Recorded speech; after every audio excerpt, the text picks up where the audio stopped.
I'd like to start by thanking the Deputy Director Reseter and her team at the Iowa Department of Public Health for the amazing work they've done in trying to implement this law. I'd also like to thank the members of the Medical Advisory Board for your service in helping stop the suffering Iowans. And I'd also like to thank the manufacturers and the dispensers who have come forward to invest in Iowa and their commitment to help people that suffer.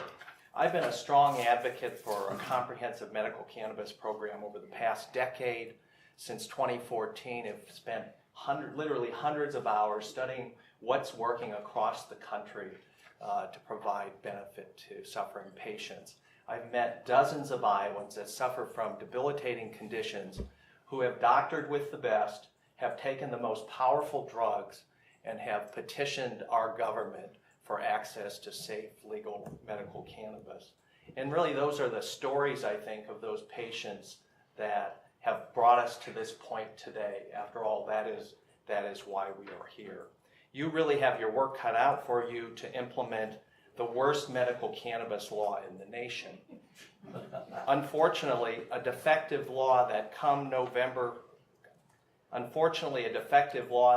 December 1st will leave thousands of Iowans to continue to suffer with debilitating conditions that could be eased by access to medical cannabis available to more than 150 million Americans in 29 other states.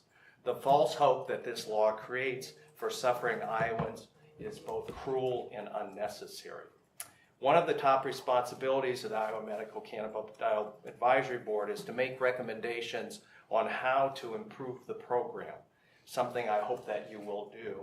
And as I parenthetically would just suggest, my knowledge and involvement in this has largely been driven by the patients I've met, the suffering people across the state, and I hope that this board will have more structured time on your agenda in the future to hear from patients, because you're going to make a lot of decisions and recommendations on how to benefit patients, and I think you need to hear from them as you get into this, because they have a much different view, I think, on how this should work. Here are 4 things I think the board should recommend prior to the 2019 session of the Iowa Legislature. Number 1, remove the restriction on THC content in medical cannabis that will be available to Iowans. Iowa is the only state with a comprehensive program that restricts patient access to the benefits of the entire cannabis plant.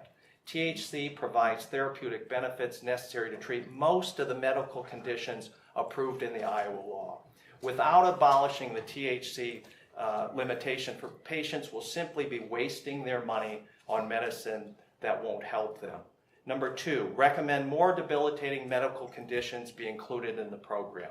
Iowa is again unnecessarily restrictive.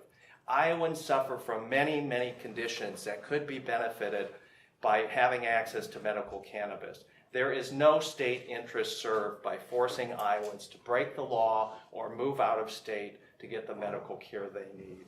3, patients need more convenient access to medical cannabis. Having only 5 medical dispensaries located in the entire state is woefully inadequate. There are more than 800 pharmacies in Iowa. Sick patients will find it difficult and costly to travel long distance to get the medicine they need. The board should recommend at least 15 to 20 more locations. 4, patients need affordable medical cannabis. This is a cash program. There's no private insurance coverage, no Medicaid or Medicare coverage to help patients pay for these medicines. Many patients will be unable to afford medicine. The most cost-effective form of medical cannabis is actual flower from the plant. That's because every time you reprocess the plant, you add expense.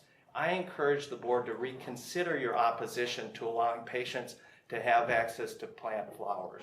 This is the most cost-effective form of the medicine. Patients want access to flowers. It should be available to Iowa patients just like it is today to millions of Americans in 28 other medical cannabis states. As I've said, you have your work cut out for you. Iowa voters have their work cut out for them. That's because the legislature and the governor have the sole authority to fix this program. And if Iowans are going to fix Iowa's broken law, We need to fix the legislature. In November, it's time for folks to step up and pay attention to this issue. Let me conclude by saying thank you for your service. You have a big job ahead. I look forward to working with you and other members of the General Assembly to make our program help folks that need it. Thank you.